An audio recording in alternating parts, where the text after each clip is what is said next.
Ladies and gentlemen, technology is taking over. Some of it's good, some of it's not so helpful. I particularly like Google Earth. I don't know if you've been on Google Earth. It's amazing. They photographed every road in the whole world, and they put them on Google Earth on the computer, and you can go there. You just type it in, and you go there. You drag a little man over the map, and you drop him into the road, and then you're there. You can see it. It's really amazing technology. And you sit in front of the computer, and you think, I can go anywhere in the world. Where shall I go? And we all come to the same conclusion: my house. Even though you're in your house, it would be far easier just to get up, walk outside of your house, and look at your house. A live 3D image of your own building. But no, you're so excited, aren't you? First, you don't land exactly on your house. You're sort of, where is it? We have to move around. There it is. That's our house on Google Earth. Darling, come and look. Come and look. Leave the kids, they're fine in the bath. Come and look. That's our house.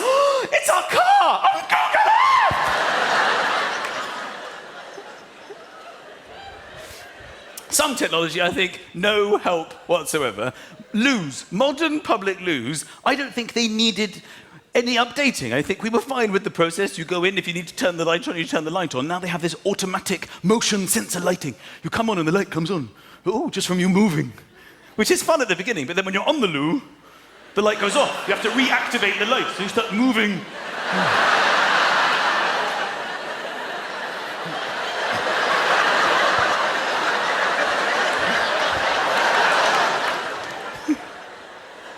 Washing your hands. I didn't think this was dramatic. There was no issues there. Turn the tap on, yeah? Then the water flows. Once you've had enough water, you turn the tap off. That was fine. Then they didn't trust you with that, so they had the push one, where you push it, and it gives you an allocation of water. This is the amount of water we feel is enough for you to be washing your hands. But if you need more, you're quite within your rights to push again. Now, people have literally no idea how to access water from modern taps. You have lines of people doing Tai Chi trying to work it out.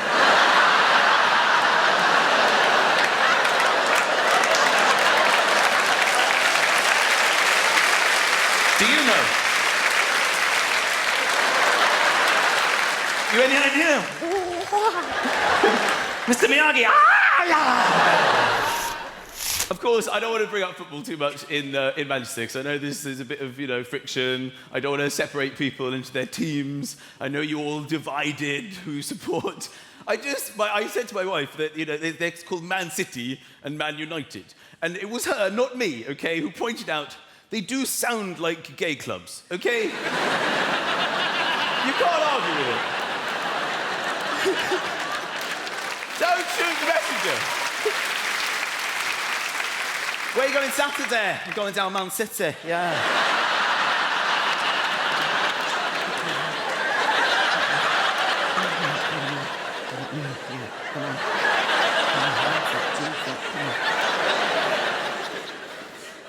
Go to any other clubs? Yeah, Man United, it's absolutely great. Hey, look, afterwards, a few of us are going down the men arena. Want to come?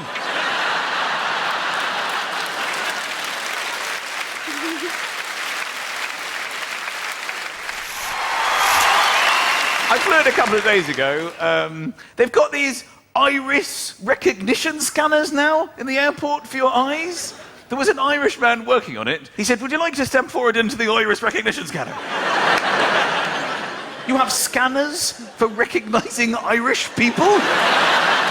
Do you not use the normal passport system? You've been losing your passports? I'm Irish. Scan me. There's green blood pumping through these veins. And I've been getting into some of your terminologies. I was coming through immigration with my passport, which is always a tense affair, isn't it? Because you don't know whether they're going to let you in. And this bloke went, what's the story? I have never heard this expression. It totally freaked me out. I was like, look at my wife going, we need a story to get into this country.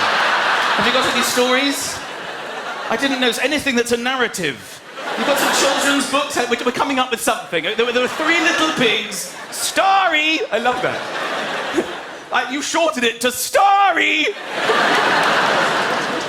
In England, we just stick to how are you, which we normally answer with how are you. We tend not to even answer the question. How are you? how are you? And we're fine with that. We don't question it. It's probably the only question you can answer with exactly the same question, and nobody really cares. How are you? How are you? You can't go, can you pass the salt? Can you pass the salt? That wouldn't be acceptable.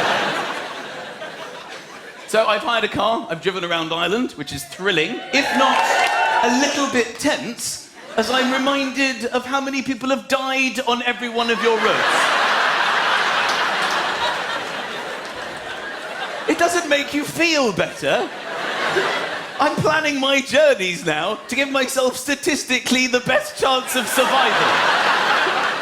Do you have it on your Irish sat-navs? Would you like the fastest route or the one you might not die on? All right. Do you think that reading statistics is going to make you drive safer? If you didn't have the sign, if there was no sign on the road, this is how you would drive down the road.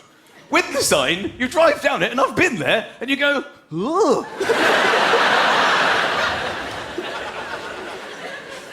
So, ladies and gentlemen of Dublin, are we having a drink tonight? Are we having a drink tonight?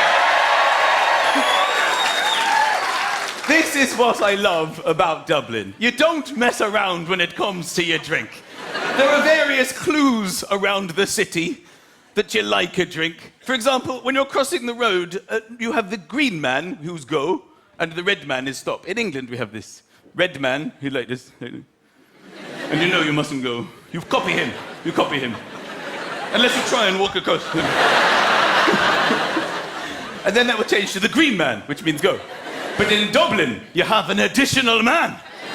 The orange man in the middle. Just to make absolutely sure. Are you ready? Are you sure you're ready? We're going to be crossing any moment now. I'm not going to take you from stationary to go. All right? Get ready. Go, go, go! I actually came here a month ago, and it was kind of a weird time because in England we were going through this situation where we had this, basically there was a killer on the loose. He was on the loose for a week, and he was hiding in the woods, and it was a very tense affair, and the whole of England, all the media, all the police in the country were focused on this one big story, and I came here at exactly the same time where Dublin, and I think this explains the differences very, very well, was focused on another story of a missing penguin.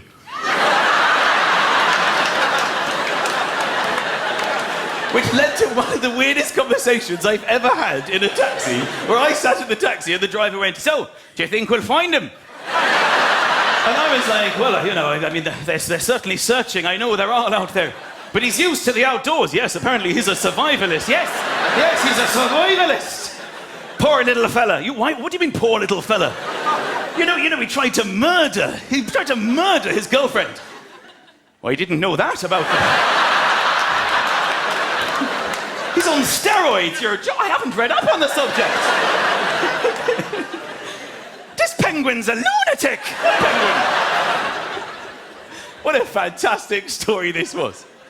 So please correct me if I'm wrong, it was a stag night, is that right? And some people broke into Dublin Zoo in the middle of the night in a taxi. The taxi was waiting. Dublin taxi drivers, we've learned not to ask questions. Could you just wait here? Are you going to the cash point? Kind of. They put the penguin into a carrier bag, and then I suppose they just couldn't stop laughing and dropped him off on O'Connell Street.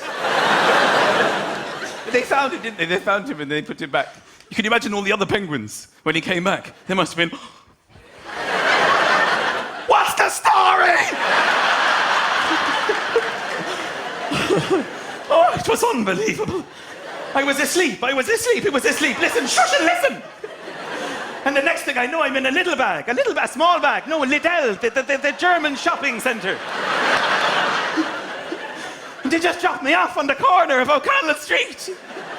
Were you scared? I wasn't scared. There was signs up telling me that 117 humans had died, but nothing about penguins at all. Did you just stay on the corner of the road? Well, I did, because there was a green man and an orange man and a red man, but there was no penguin, so I just stayed still.